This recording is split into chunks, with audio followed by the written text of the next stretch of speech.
I don't know what Frank Guzzo meant by his comment that I was being dishonest in my comments. I certainly did not, wasn't aware of being dishonest. I may have been misinformed, but my comments was seeking more information.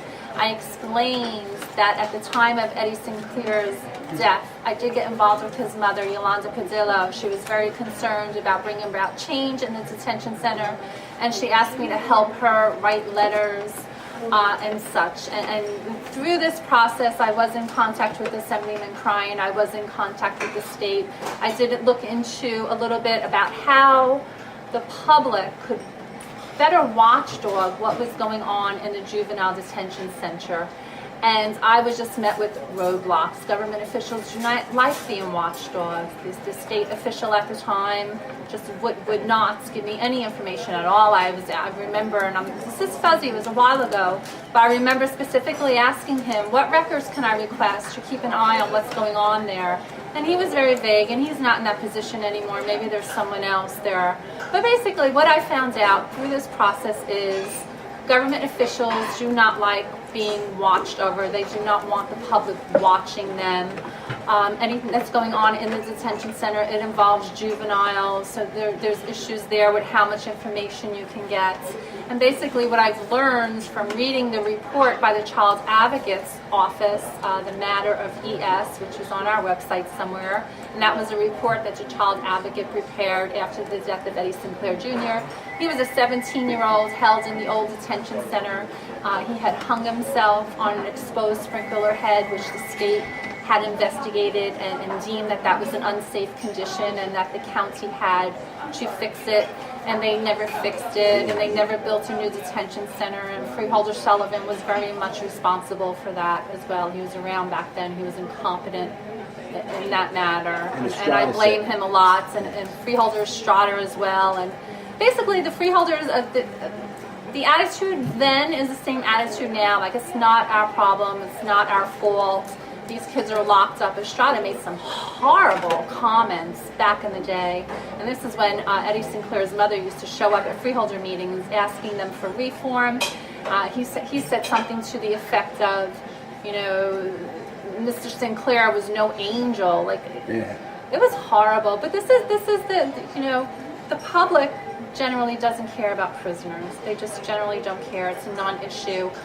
And the freeholders, I brought up tonight that they have freeholder liaisons for all the happy positions, like there's a freeholder liaison for the Open Space Trust Fund, and all that kind of like happy stuff where they could show up and take nice photo ops. There is no freeholder liaison for the jail or the juvenile detention center. So there is no freeholder to be held basically accountable. There's no one official that is looking over Frank Guzzo. We all need someone to look over us. I mean, and if you're doing a decent job, you're not worried, you don't mind being looked over. It's just, it's life, it's business, it's everything. There's checks and balances in place.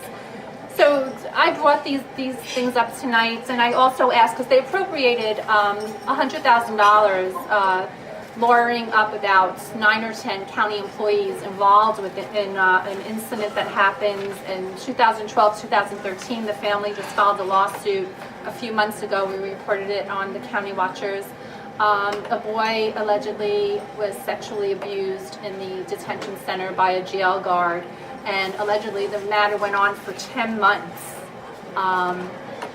So the jail guard has been arrested and charged with the crime.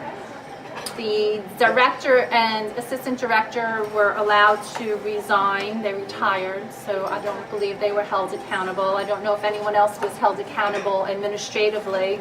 And my question tonight was, I just asked a simple question to the county council, which I did not get an answer. I asked, explain, I know you can't comment on this specific lawsuit, but just explain in general, when an incident happens, what is the criteria when you decide to lawyer up an employee? Do you investigate first and you come to a conclusion that they are not responsible, they're not culpable in any way, and you don't fire them? You retain an attorney for them instead. Like, what is the point of doing that?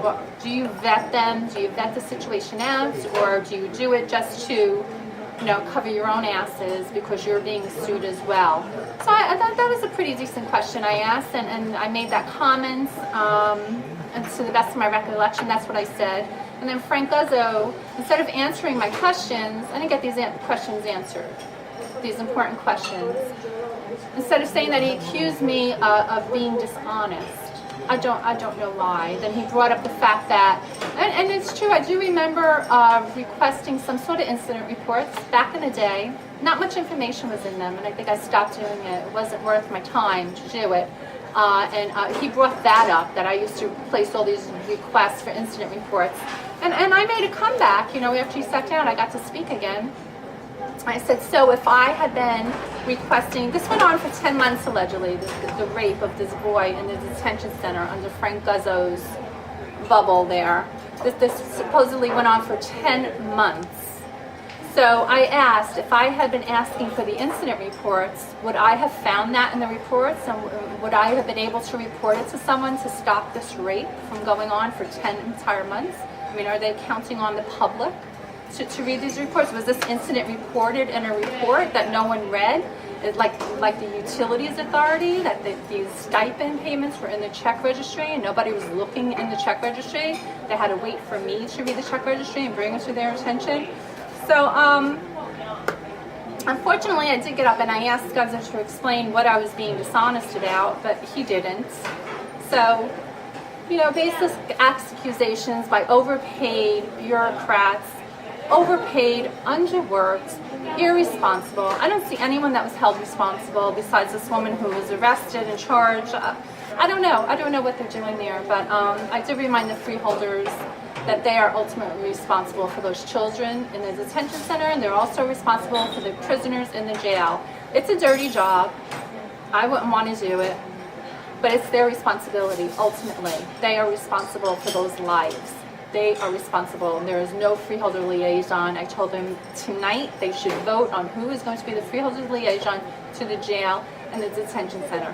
They should be meeting with those department heads regularly, checking those incident reports. I shouldn't have to be doing that. A citizen in my private time with no salary at all shouldn't have to be burdened with that, having to check over these bureaucrats' shoulders to make sure these children are safe and these employees are acting correctly and being held accountable.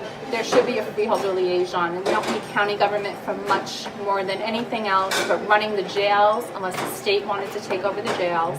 This is one of their basic functions that we need them for, and there should be a freeholder that is overseeing.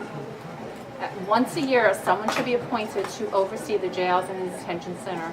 But again, I got no answers tonight, and that's it. I was, they get up and they dispute you when they have a comeback, but tonight, he accused me, he alluded to me being deceitful and lying, and I say, why didn't you tell me what I lied about? Because I have no clue.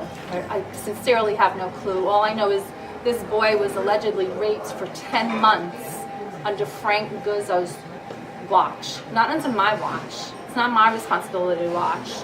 It's under his watch. I understand if maybe he has some remorse and guilt or bad feelings about that. I don't think he wished this on this boy. But basically, these children raped, dead. It's not my responsibility. So sorry. Not mine.